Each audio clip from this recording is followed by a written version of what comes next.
오늘 창세기 48장입니다.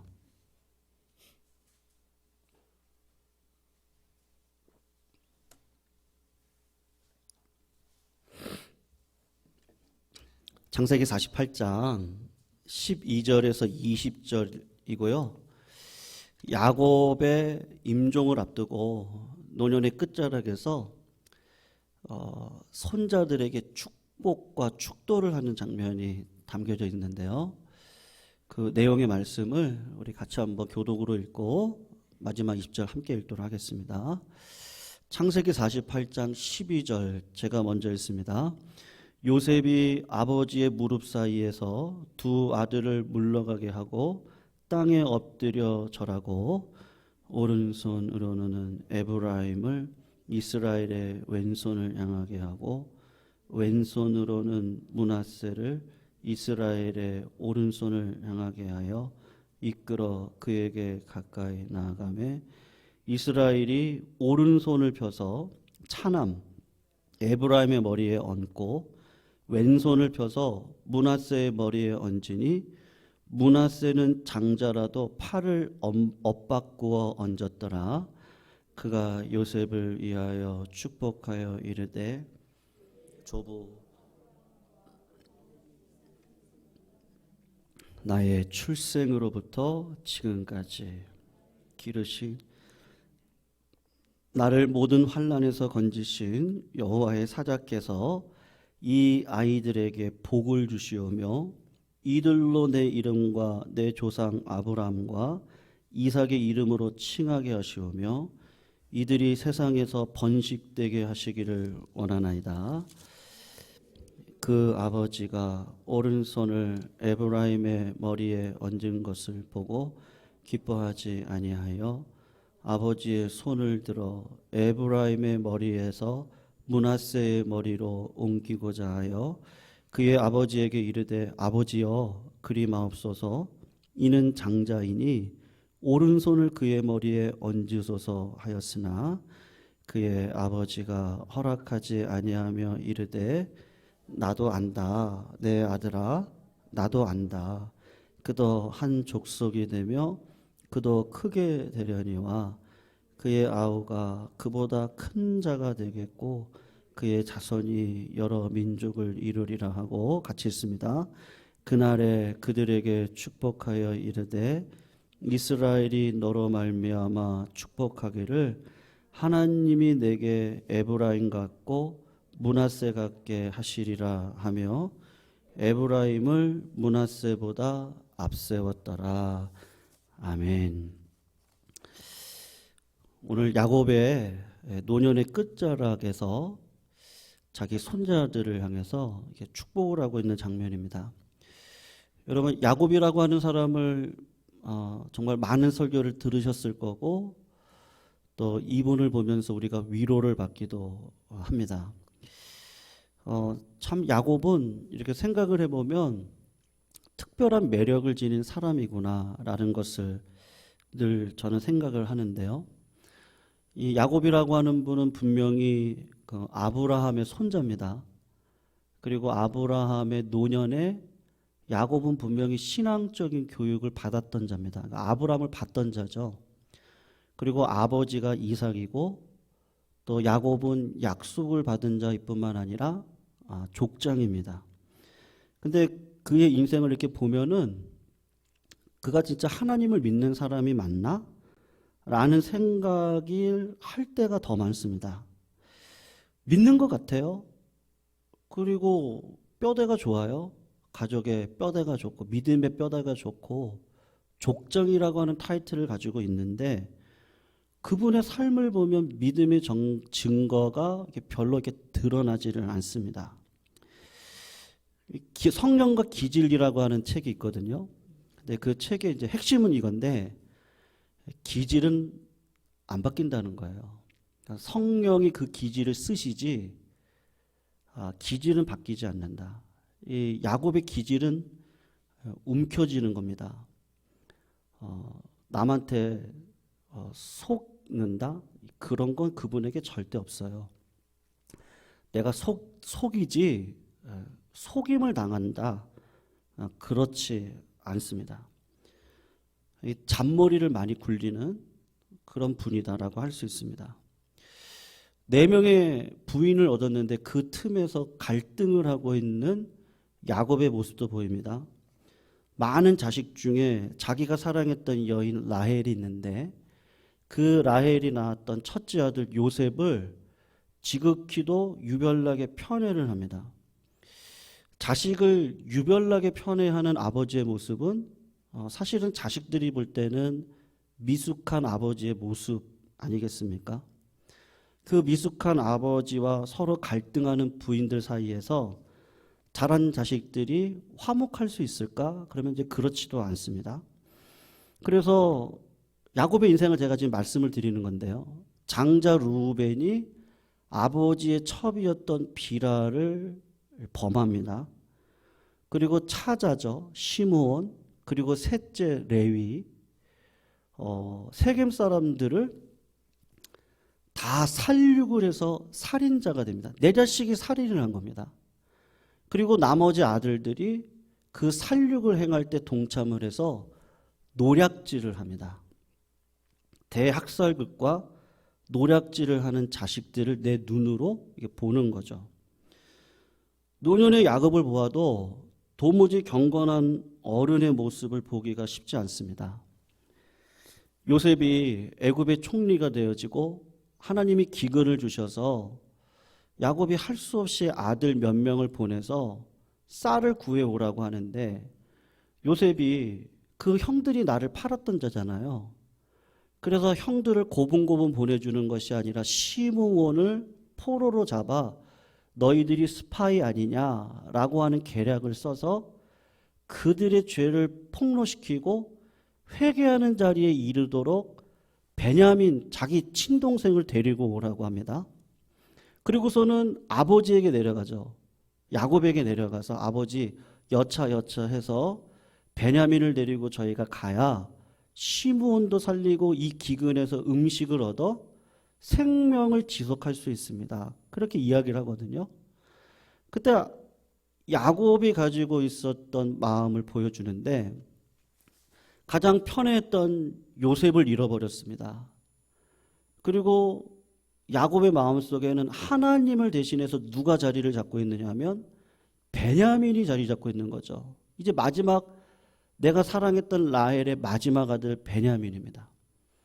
그러니까 이것을 어떻게든지 움켜쥐려고 하는 거죠. 그래서 미숙한 모습을 보이는데 너희들이 내 자식을 또 하나 잃게 하려고 한다. 요셉도 없어지고 시므온도 없어지고 이제 베냐민마저 너희들이 빼앗아 가려고 하냐? 나는 절대로 이 자식, 이 베냐민 잃어버릴 수 없다. 얘가 죽으면 나는 지옥으로 갈 거다. 이제 그런 이야기를 하게 됩니다.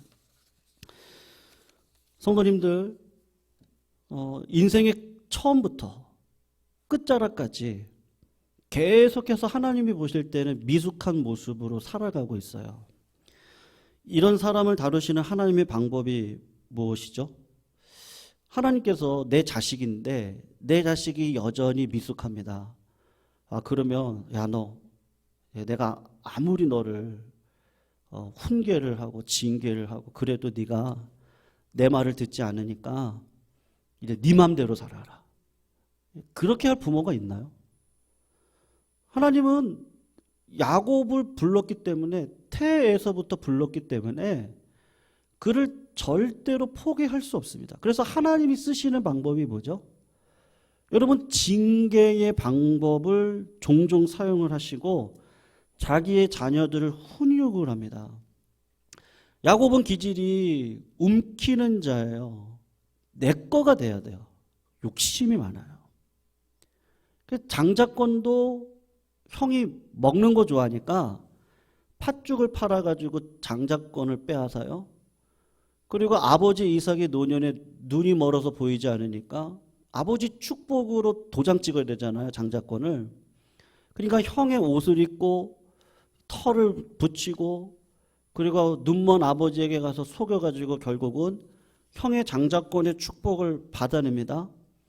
그리고 아마 그렇게 생각했을 거예요. 잠깐 몇 달만 밧다라랑 외삼촌 라반의 집에 갔다가 오면 아버지의 화도 풀리고 형의 화도 풀리고 그리고 장자권은 누구 거가 돼요? 내 거가 되지.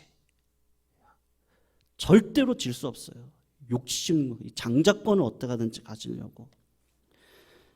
그런데 여러분 몇 달의 세월이 몇 년이 되죠? 20년의 세월이 흘러갑니다. 야곱은 밧다라람에서 속이는 외삼촌은 아래서요 20년이라고 하는 긴 세월을 지나갑니다.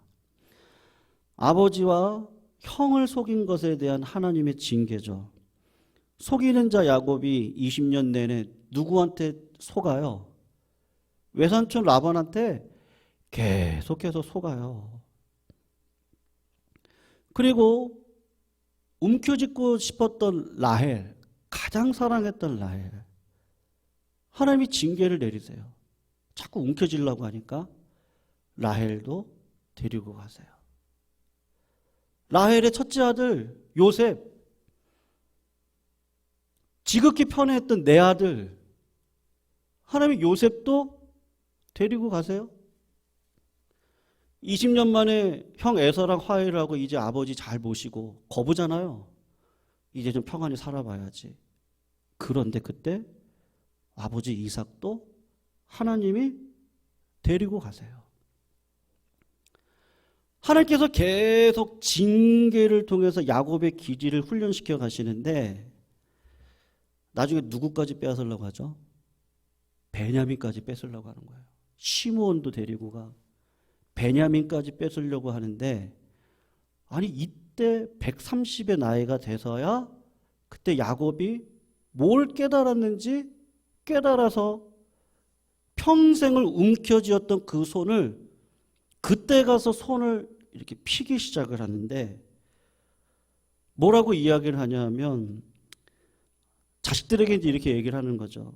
전능하신 하나님께서 그 사람 앞에서 자기 아들 요셉입니다. 근데 아직 자기 아들이 총리인 걸 몰라요. 그러니까 그 사람 앞에서 너희에게 은혜를 베푸사 그 사람이 너희 다른 형제 그러니까 시므온과 베냐민을 돌려보내기를 내가 원한다. 그러면서 하는 말이 뭐냐? 내가 자식을 잃으면 잃겠다. 하나님께서 계속 야곱을 추적해가지고 어느 자리까지 인도하시냐면요. 야곱이 끝까지 하나님의 자리를 대신했던 돈, 장자권, 자식들, 아내, 아버지 하나님이 다 빼앗아 가시는 겁니다. 그리고 마지막으로 야곱에게 받아내시는 고백이 뭐냐면 내 자식 잃게 되면 내가 잃겠다. 그 자리까지 몰아가시는 거죠. 성도님들 그렇게 했더니 어떤 일이 펼쳐지죠? 그 일을 통해서 내 아들 요셉이 살아있네. 그걸 알게 돼요. 애굽의 총리가 된 것을 알게 됩니다. 그리고 베냐민도 돌아오고 시므온도 돌아오고 자식들 다 돌아오고 그동안 잃었던 재산들을 하나님께서 한 번에 회복시켜 주시는 거예요. 그리고 이민 가요. 이집트로 가게 됩니다. 성도님들 이집트로 가서 야곱이 했던 첫 번째 행동이 있습니다. 우리가 한번 찾아보면 좋겠는데 한 장만 앞으로 넘기시면 돼서요. 창세기 47장 7절과 10절 말씀을 한번 보세요. 47장 7절을 보시면 바로의 은혜로 바로 앞에 갔거든요. 본인이 잘나서 간 게 아닙니다. 본인이 자격이 있지도 않습니다. 그런데 야곱이 지금 하고 있는 행위가 있어요. 한번 읽어보면 좋겠는데 7절과 10절입니다. 우리 7절 읽어봐요. 시작. 요셉이 자기 아버지 야곱을 인도하여 바로 앞에 서게 하니 야곱이 바로에게 축복한다 그러죠. 10절을 보세요. 같이 읽어요. 야곱이 바로에게 축복하고 그 앞에서 나오더라. 성도님들 야곱은 형 에서를 만날 때 어떤 사람이었죠? 그때도 하나님께서 재산 다 걷어가시거든요. 20년 동안 고생했던 재산이 수백억인데 에서에게 준 돈이 수백억이에요. 몇 번에 걸쳐가지고 에서를 만나기 전에 그 재산을 다 에서한테 줍니다. 그리고 에서를 만나서 몇 번을 고개를 숙였는지 아십니까? 7번을 에서한테 숙여요. 고개를 숙이면서 하나님의 얼굴을 뵌 것 같다고 그러고 나를 용서해달라고 그러고 결국은 화해를 하거든요. 쌍둥이 형 앞에서 그렇게 몸을 굽혔던 야곱이 지금 애굽의 통치자 바로를 만났습니다. 누구의 은혜로 애굽에 왔어요? 아들이 있었지만 바로의 은혜로 왔죠. 바로 왕이 불러서 왔어요. 그럼 누가 축복해야 돼요? 바로가 축복하는 게 맞아요. 근데 야곱이 한 나라의 왕을 축복을 합니다. 어떻게 이렇게 바뀌죠? 야곱이요. 성도님, 우리 인생은 끝까지 가보셔야 됩니다. 성도님들, 제가 꼭 부탁드리고 싶은 건 하나님의 뜻을 놓고 꼭 기도하시기를 부탁드려요. 하나님께서 왜 나를 예관고에 불러주셨을까? 하나님께서 나를 왜 이 가정 가운데 두셨을까? 모든 것이 합력하여 선을 이룬다고 하셨잖아요. 그러니까 모든 것이거든요. 요셉의 노예의 자리도 하나님의 허용 가운데, 욥의 자녀들의 죽음도 하나님의 허용 속에 있었거든요. 그러니까 그 뒤에서 역사하신 하나님의 섭리를 바라보고 하나님이 나에게 주신 사명과 비전이 무엇일까를 놓고 우리가 인생을 살아가게 되는데, 야곱이 이때 가가지고 130세가 돼서 깨달은 게 뭐냐 하면, 하나님께서 세상의 것을 움켜가지고 세상의 왕이 되는 자리에 나를 세워준 것이 아니고 세상의 것을 손을 다 펴서 내려놓고 영적인 권위 아래 나를 두셔서, 나의 할아버지가 아브라함이잖아요. 하나님께서 아브라함에게 주신 언약이 뭐죠? 아브라함이 분명히 어린 야곱 손자에게 이야기했을 거예요. 하나님이 나를 만나서 아브라함아 내가 너로 큰 민족을 이루고, 창세기 12장에 나오는 말입니다. 내게 복을 주어 내 이름을 창대하게 하니니 너는 복의 근원이 되어라.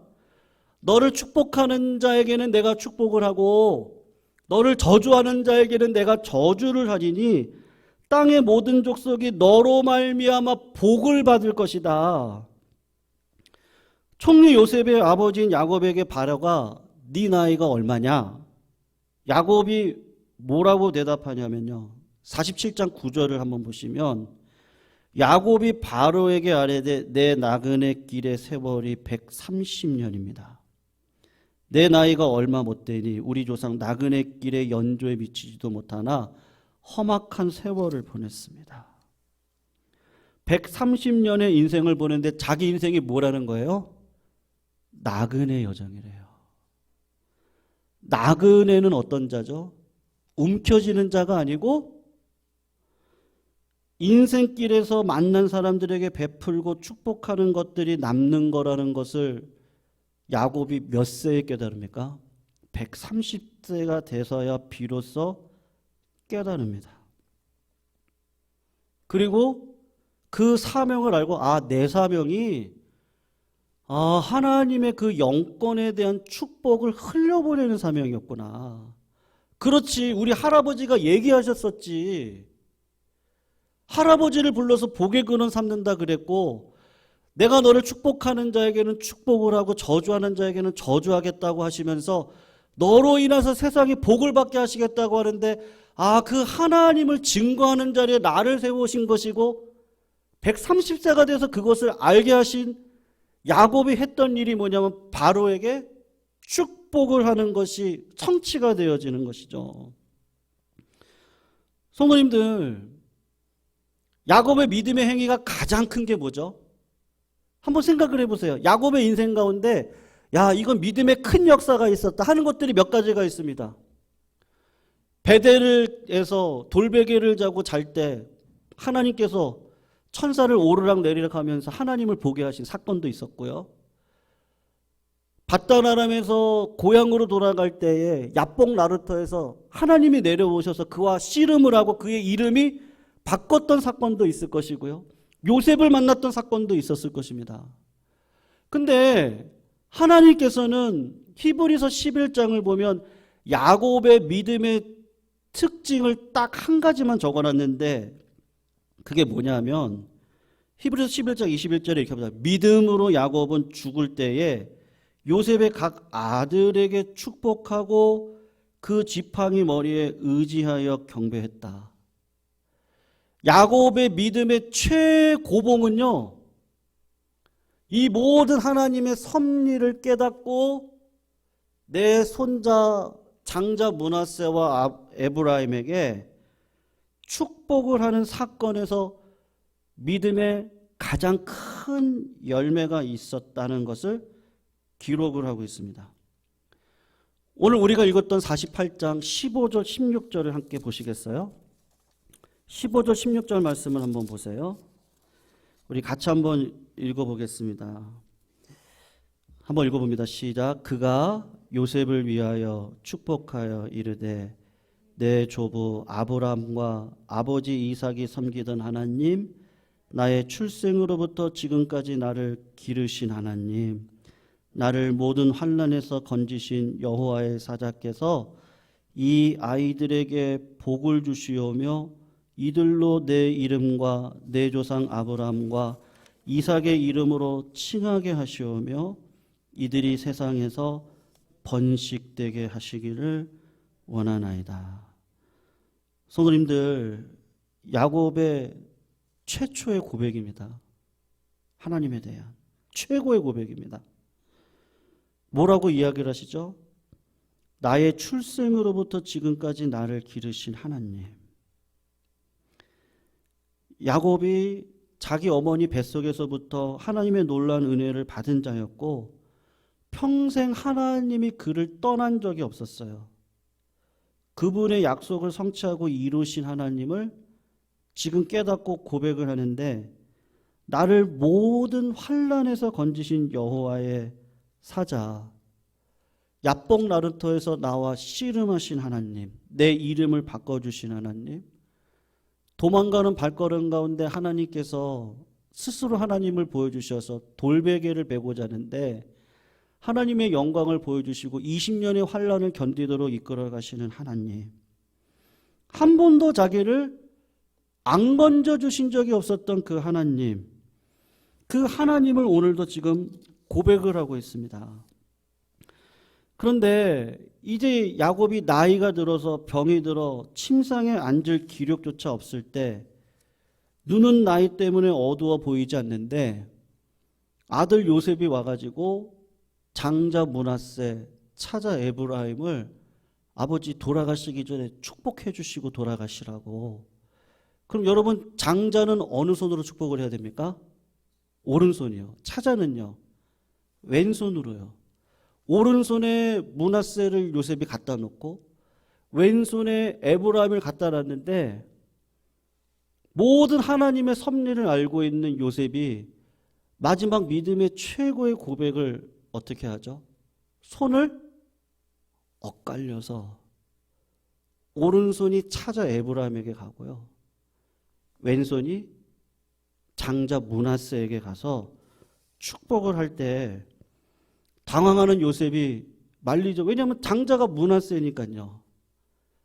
근데 야곱이 뭐라고 합니까?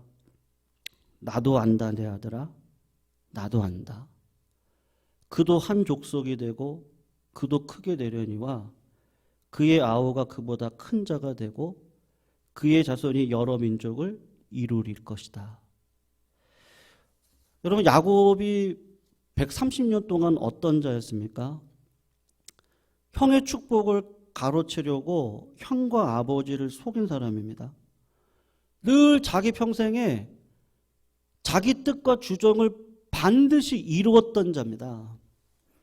라헬을 얻으려고 했는데 외삼촌 라반이 속여서 레아를 갖다 붙이죠.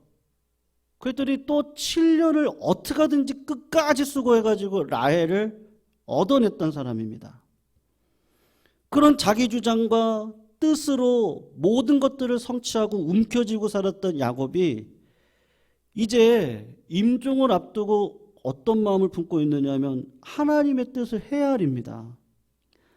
자기 뜻이나 육신의 원리를 내려놓고 하나님의 뜻을 헤아리고 그 뜻을 따라 행하기를 130년 동안 배워서 마지막 임종의 시기 때 하나님의 뜻은 에브라임이 큰 자가 되고 장자 므낫세가 작은 나라를 이룬다는 것을 알고 손을 엇갈려서 축복을 하고 있는 것이죠. 여러분, 누가 이 자리까지 데리고 왔어요? 하나님이 데리고 오시는 거예요. 무엇보다도 우리의 인생을 하나님의 관점에서 바라보실 필요가 있습니다. 우리는 본성 자체가 그렇습니다. 제 자신의 관심, 그리고 저의 훌륭함, 저의 경건, 그리고 제가 열심히 해가지고 얻게 되는 사역의 열매, 거기에 관심이 많습니다. 물론 우리가 수고하고 섬김으로 얻었던 열매가 있습니다. 그러나 우리의 인생에 있어서 하나님께서 원하시는 것은 그 자리까지 누가 인도해 오셨어요? 그러니까 하나님이 인도해 오셨거든요. 성도는 내가 어떻습니다. 내가 기도의 사람입니다. 내가요, 말씀의 사람입니다. 내가 이렇게 해가지고 하나님께서 나에게 이런 복을 주셨습니다. 하나님께서 저를 이렇게 사랑하시는 분입니다. 제가 그런 사람입니다. 자꾸 우리 본성은 거길로 가려고 하는데 야곱의 평생의 삶을 통해서 하나님께서 누구를 자꾸 자랑하라고 이야기를 하시냐면 하나님이 어떤 분이신지, 성도라는 것이 어떤 사람이냐, 야곱과 같은 사람을 통해서도 하나님의 하나님 되심을 결국은 드러내셔서 그 기질, 꺾을 수 없는 기질을 성령님께서 사용하셔가지고 결국은 하나님의 뜻을 알고 찾아 에브라임을 장자의 축복권으로 주는, 본인은 어떤 일을 했는데요, 찾아했던 내가 장자권을 속여서 받았던 그런 움켜쥐는 자였는데 하나님이 그걸 다 내려놓게 하시고 하나님의 뜻에 순종해서 손을 엇갈려서 축도를 하고 있는 자신의 모습으로 바뀌어 있는 누구를 보여주고 있는 거죠? 야곱의 인생이 하나님을 보여주고 계시는 것이죠. 무슨 말씀입니까? 하나님이 야곱과 같은 나를 끝까지 참고 기다려주시고 도무지 변할 것 같지 않는 나를 하나님의 열심히 결국은 끌어가셔서 하나님의 하나님 되심을, 그 하나님이 얼마나 선하신지, 그 하나님이 얼마나 나를 평생 동안 붙들고 여기까지 오게 해주셨는지 그거를 알게 하시고, 그분이 누구라고요? 하나님이시라고요. 내가 잘해서 그런 줄 알았더니 그게 아니고 하나님이 나를 책임져 주셔서 여기까지 인도해 주신 것이 바로 나라고. 나 같은 자를 하나님이 사랑하셔서 버리지 않고 직분자의 자리에, 목사의 자리에 세워주신 거라고. 여러분, 우리 인생에 그런 관점에서 보면 낭비된 시간이 있습니까?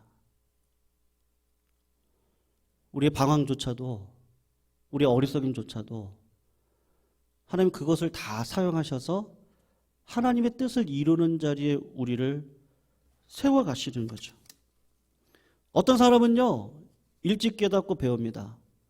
어떤 분들은 늦게 깨닫고 늦게 배우는 사람도 있습니다. 학생들은 다 제각각입니다. 그런데 하나님께서 하나님의 징계와 모든 교훈을 통해서 우리의 인생의 시간이라고 하는 그릇 안에 하나님께서 나를 계속해서 빚어가셔서 나의 인생을 하나님이 책임지고 이끌어 가시는 것으로 보여주시는 것이죠. 왜 예수님께서 십자가에 달려 돌아가셨습니까? 그렇지 않고는 나 같은 놈을요,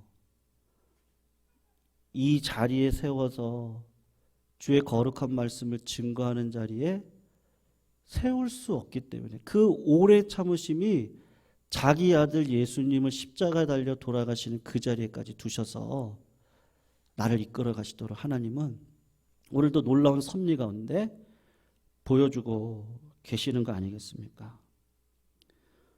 성도님들, 가정에 기도 제목들이 있지 않으세요? 과연 내 남편이 바뀔까? 내가 기도하고 있는 내 자녀들, 우리 교회에 누구누구 어떤 성도님, 믿는 자 같은데 믿음의 열매는 없는 것 같고. 우리 주님 뭐라 그러시죠? 판단하지 말아라. 판단하는 자는 판단을 받을 것이다. 하나님을 사랑하는 자, 그 뜻대로 부르심을 입은 자들은요, 모든 것이 합력하여 선을 이루는데 어느 순간 내가 하려고 그러고요. 내가 막 목사니까요. 목사가 잘하는 게 뭐예요? 자꾸 가르치려고 그러죠. 마치 내가 뭘 아는 것처럼. 하나님 여기까지 끌어주셨는데. 아니, 야곱과 같은 자도 하나님 여기까지 인도하셨으면요, 어느 누구를 여기까지 인도하시지 않겠습니까? 어떤 사람도요, 안 될 것 같은 사람도 하나님이 한번 역사하시면 안 될 사람이 어디 있습니까? 십자가의 능력이 어디 있습니까? 십자가의 능력이 있으니까 안 될 사람도 변화될 수 있습니다. 믿으십니까? 중요한 건 믿음으로 항상 기뻐하세요. 쉬지 말고 기도하세요. 하나님 하실 거예요. 어떤 방식으로 하실지는 모르겠어요. 하나님의 선하신 뜻이 있죠. 야곱 같은 자도 이렇게 불러가지고 마침내 바로 왕 앞에 축복하는 자가 되어지고, 임종하기 전에 하나님의 뜻을 알아서 차자였던 내가 내 계획으로 장자권을 뺏었던 자가 이제는 하나님의 뜻을 알고 에브라임에게 오른손을 갖다 대고 이 자가 큰 민족을 이루고, 이거 하나님의 뜻이에요. 므낫세는 작은 민족을 이룰 거예요. 이것도 하나님의 뜻이에요. 그 뜻에 순종하는 자리까지 가게 하셨다면, 내가 기도하고 있는 내 삶의 어려움들, 안 될 것 같은 것들, 응답이 여전히 안 되는 것 같고, 십자가의 능력은 절대로 포기함이 없습니다. 절대 포기함이 없습니다. 하나님은 절대로 포기하지 않습니다. 어떤 자들에게요? 기도하는 자들을 통해서. 왜냐하면 계속해서 올라가거든요. 보좌로 계속 올라갑니다. 제가 죽고 난 다음에 그 기도 제목이 이루어질지, 제가 살아가는 가운데 제 눈으로 목도하면서 그 응답을 받을지. 1차적으로 아브라함에게 주셨던 복의 근원은 야곱 때에 이르러서 바로 왕을 축복함으로 세상을 축복하는 이미지를, 하나의 상징을 보여주죠. 그리고 어디 가면요, 예수 그리스도께 가면 그때 유대인들에게만 전했던 복음이 우리까지에게도 전해지죠. 그게 끝입니까?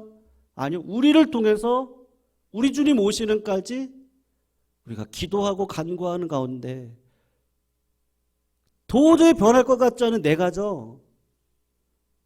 내가 기도하는 그 내 사랑하는 자녀, 며느리, 사위, 내 남편, 내 아내, 안 될 일이 어디 있습니까? 됩니다. 하나님의 때에 됩니다. 우리는 하나님이 그런 분이신 걸 아니까 십자가 능력을 믿고 야곱과 같은 자를 이렇게 사랑하셨다면 이런 사람을 이렇게 사랑하셔서 여기까지 이끌어 가셨다며 포기할 사람이 어디 있습니까? 우리 가운데 포기할 사람이 어디 있어요? 절대 없습니다. 절대 포기할 사람 없습니다. 성도님들, 그래서 항상 기뻐하세요. 왜? 하나님 하시니까. 항상 기도하세요. 왜요? 하나님 들으시니까. 항상 감사하세요. 왜냐? 하나님께서 하실 거예요. 그것이 하나님께서 너희들을 향한 뜻이다. 사도 바울은 분명히 얘기하고 있습니다. 그 신실하신 하나님, 그 하나님은 지금도 우리를 끌어가실 줄로 믿습니다. 설교가 조금 길어지긴 했는데요. 우리 찬양, 오 신실하신 주 같이 한번 찬양하시면서요. 우리 절대 포기하지 않았으면 좋겠습니다. 성도님도 오랫동안 기도해 오셨던 제목들이 있으시고요. 저도 그 제목들을 알고 이게 될 수 있을까? 근데 성도님들 그냥 우리 같이 기도했으면 좋겠습니다. 우리가 한 치 앞도 못 보는 인생이 어찌 내 뜻과 계획으로 재단하고 원망과 두려움 속에 살아야 되겠습니까? 우리 그건 하나님의 뜻이 절대 아닙니다. 알 수 없지만 우리 하나님 앞에 구하라고 했으니까요. 구하고 하나님의 때를 기다리고, 그 하나님은 신실하신 하나님, 나를 절대 버리지 아니하신 하나님, 그 마음으로 우리 이 찬양 고백했으면 좋겠습니다. 오 신실하신 주,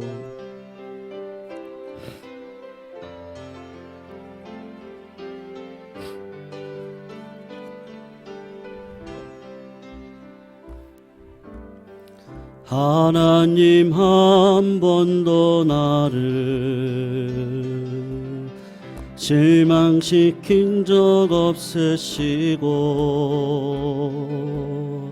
언제나 공평과 은혜로 나를 지키셨네. 하나님 한 번도 나를, 하나님 한 번도 나를 실망시킨 적 없으시고 언제나 공평과 은혜로 나를 지키셨네. 오 신실하신 주, 오 신실하신 주,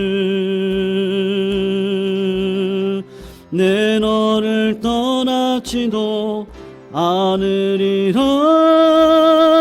내 너를 버리지도 않으리라. 약속하셨던 주님, 그 약속을 지키사 이후로도 영원토록 나를 지키시리라 확신하네. 지나온 모든 세월들, 지나온 모든 세월들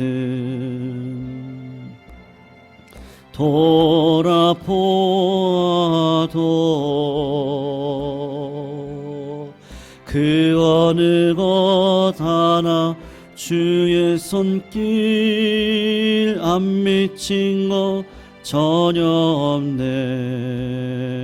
지나온 모든 세월들, 지나온 모든 세월들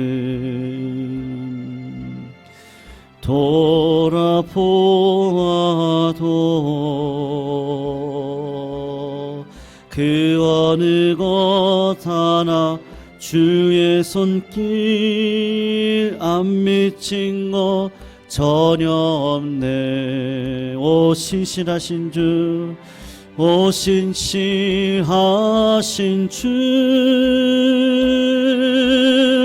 오 신실하신 주, 내 너를 떠나지도 않으리라, 내 너를 버리지도 않으리라. 약속 약속하셨던 주님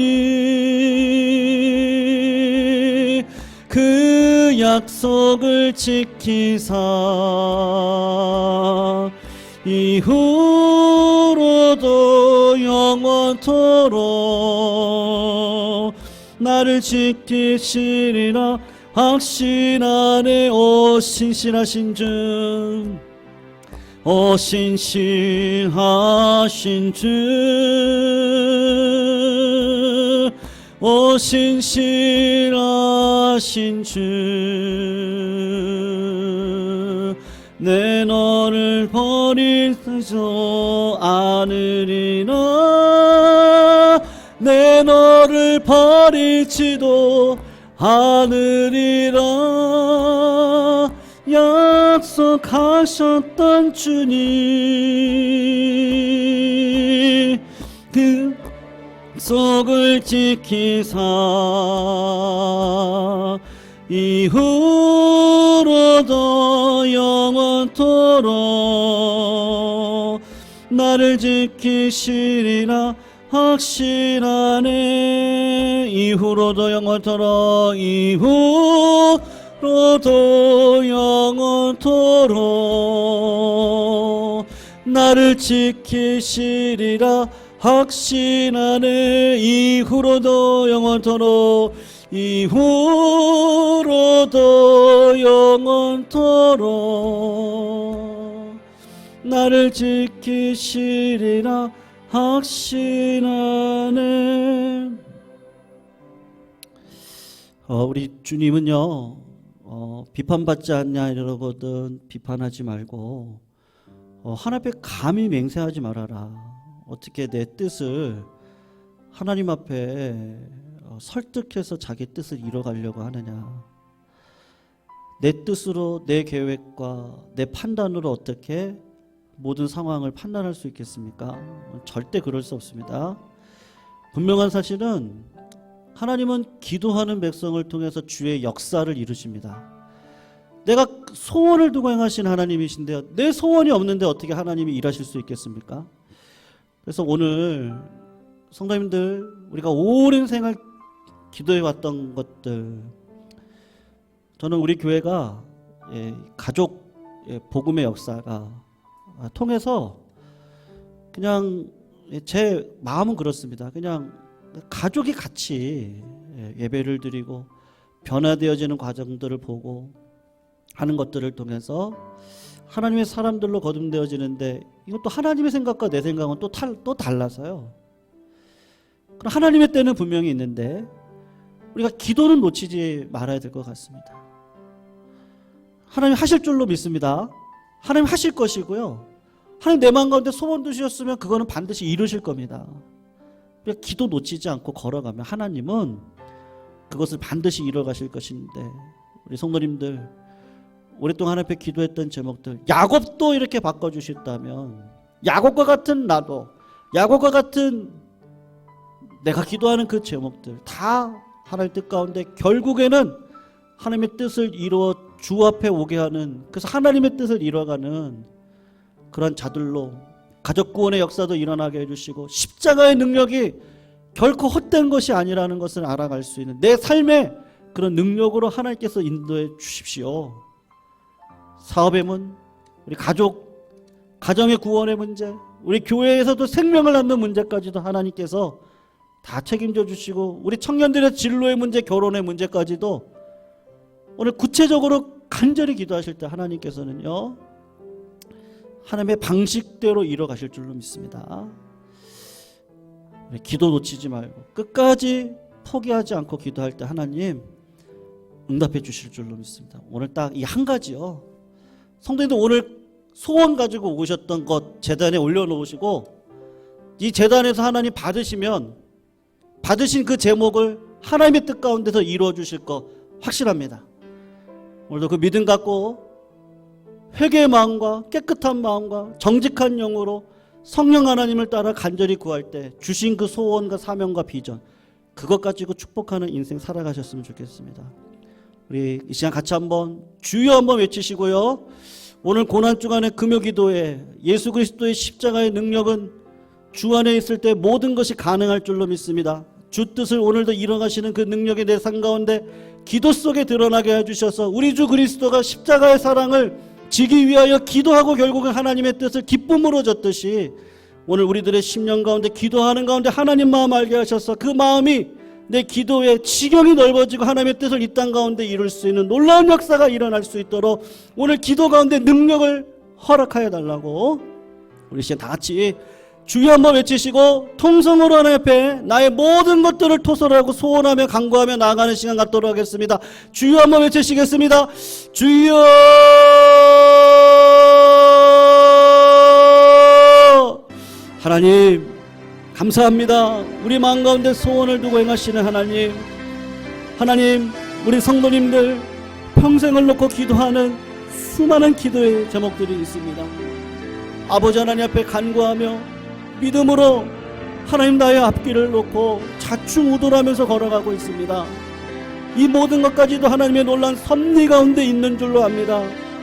하나님 나를 불쌍히 여겨주시고 오늘도 우리 성도님들의 진정한 마음을 가지고 기도하는 모든 제목마다 주께서 허락하여 주셔서 아버지가 하실 수 있음을 알기에 하나님의 능력을 의지하고 주 안에서 기도하고 간구하는 가운데 성령의 은사를 따라 능력받아 하나님 오늘도 이 자리가 확신 속에서 일어설 수 있는 그런 기도의 영광을 맛보는 자리, 기도의 맛을 아는 자리가 될 수 있도록 주님 우리 성도님들의 마음을 이끌어 주시옵소서.